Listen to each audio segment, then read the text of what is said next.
สบายดีหมู่เพื่อนทาง YouTube เมื่อทุกคนเนาะมาพบกับมีผู้ชาแนลวันนี้พวกเขาก็มีเรื่องเล่าเนาะที่บ่ค่อยดีปานใด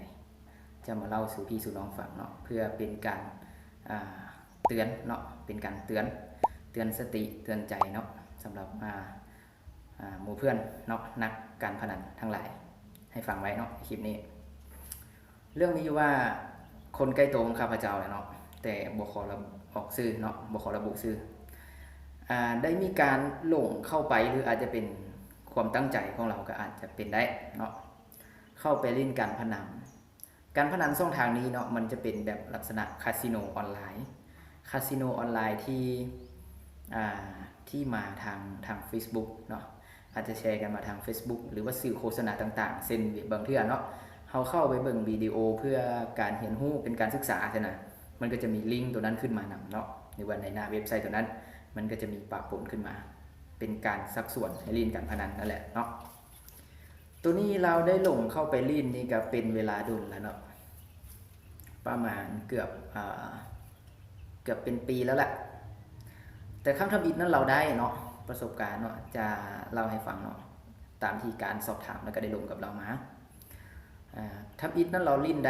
ด้ก็ชีอยู่ประมาณสัก10 ล้านหรือ15 ล้านประมาณนี้เนาะจะบ่เกินนี้หรอกแต่มันก็โดนแล้วแหละตั้งแต่ปี2019ปัจจุบันนี้ก็ปี2020แล้วหลังจากที่เราลิ้นได้มาแล้ว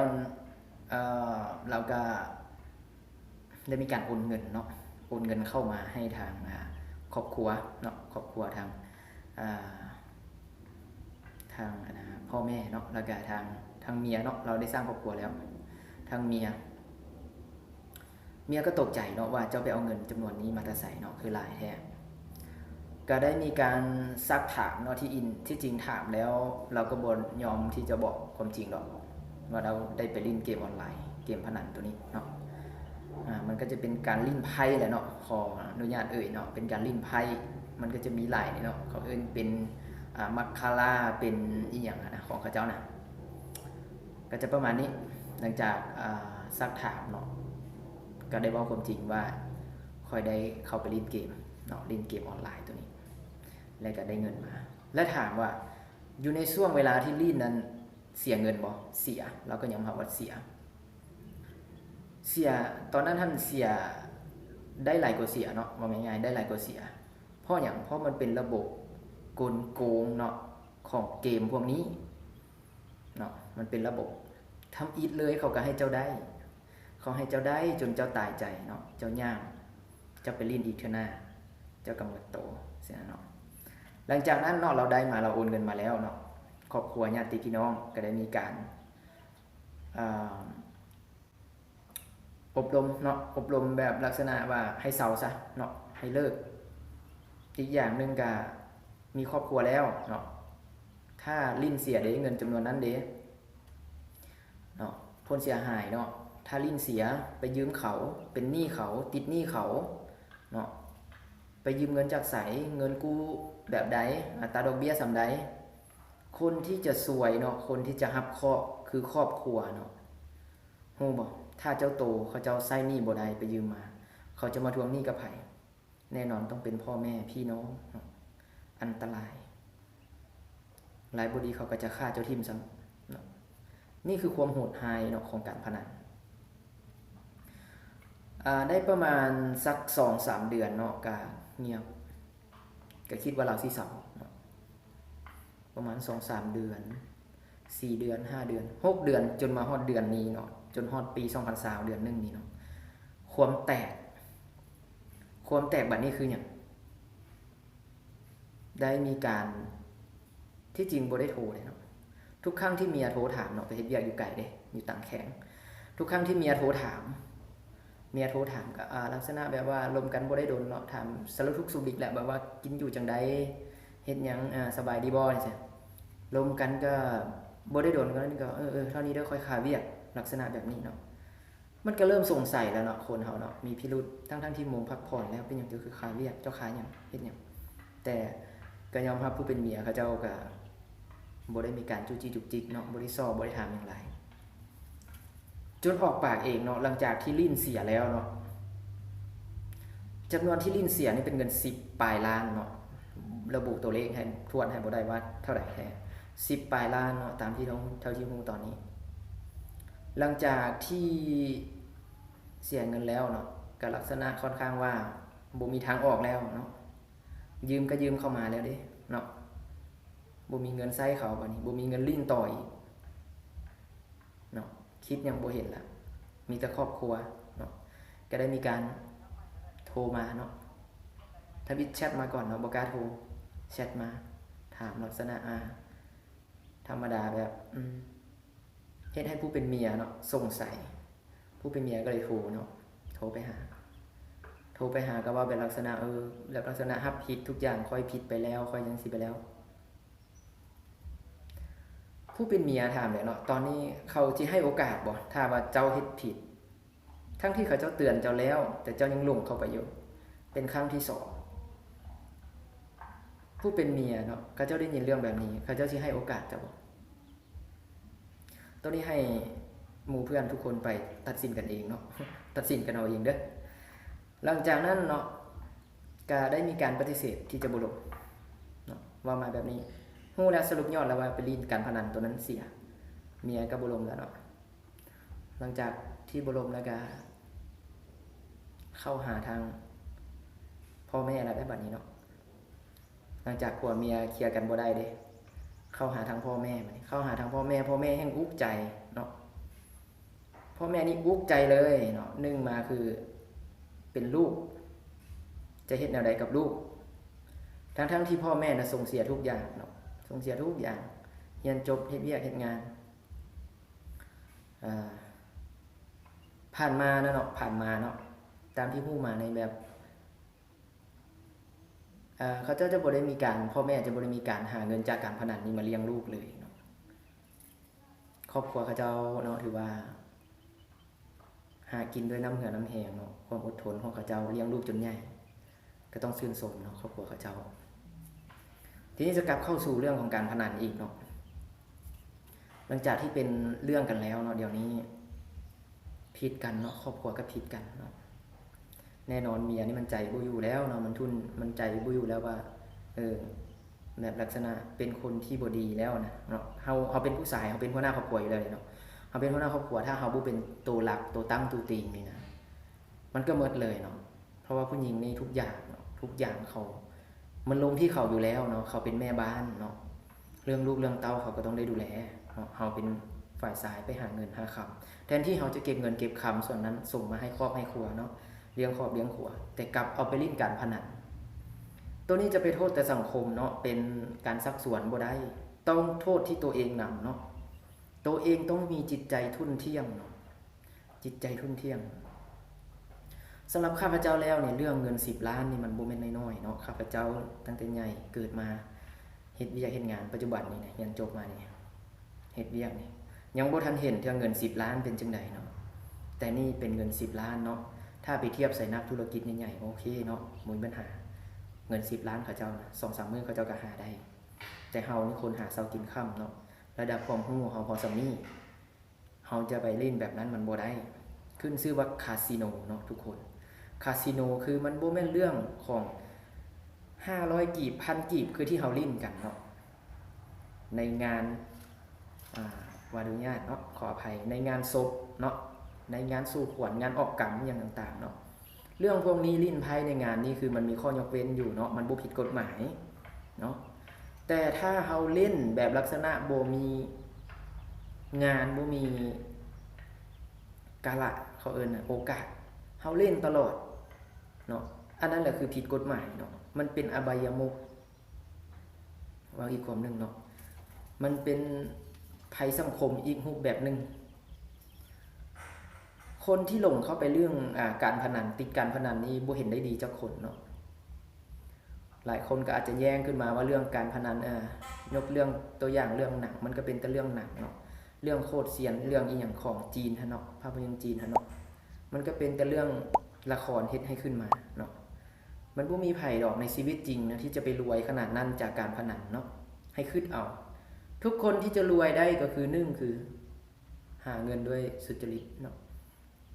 ดุหมั่นประหยัดอดทนสู้สน ก็คือจะเฮ็ดให้ผู้นั้นรวยเนาะเรื่องการรวยเนาะนี่แหละมันได้สะท้อนให้เราเห็นทั้งหลายอย่างเนาะความทะเยอทะยานความโลภมากการพนันทุกรูปแบบการพนันแบบใดจะเกินการพนันเนาะการพนันคือกิจกรรมใดก็แล้วแต่ถ้ามีการวางเดิมพันเนาะ2 คนขึ้นไปเนาะกิจกรรมนั้นถือเอิ้นว่าการพนันได้เนาะแล้วถามว่าผิดกฎหมายบ่การพนันผิดกฎหมายพี่น้องผิดกฎหมายการพนันแล้วผลเสียหายจากการพนันถ้าเจ้าลิ้นได้เนาะเจ้าลิ้นได้เงินพวกนี้มันเป็นเงินฮ้อนเจ้าลิ้นจะได้มาง่ายๆเจ้าก็เสียไปง่ายๆเพราะอย่างเพราะกิเลสของเจ้ามันมีอยู่ในหัวอยู่แล้วถ้าเจ้าลิ้นได้ครั้งนี้เนาะครั้งต่อไปเจ้าก็ไปลิ้นอีกแต่เจ้าฮู้บ่ว่าครั้งต่อไปที่เจ้าไปลิ้นนั้นเจ้าจะได้หรือบ่ได้มันเป็นการวัดดวงเนาะเป็นการวัดดวงอีกแบบนึงแต่ถ้าเจ้าไปลิ้นแบบนี้มันยิ่งเป็นกลโกงของเขาเนาะลิ้นในทางคอมพิวเตอร์มันยิ่งเป็นกลโกงของเขาเจ้าลิ้นได้เนาะหมู่เพื่อนเจ้าทุกคนอาจจะดีใจกับเจ้าเนาะแต่ถามว่าเขาย่องยอสรรเสริญเจ้าบ่มีไผย่องมีแต่คนอยากได้เงินนำเจ้าถ้าเจ้าลิ้นได้ให้เจ้าคิดไว้แนวนั้นเนาะ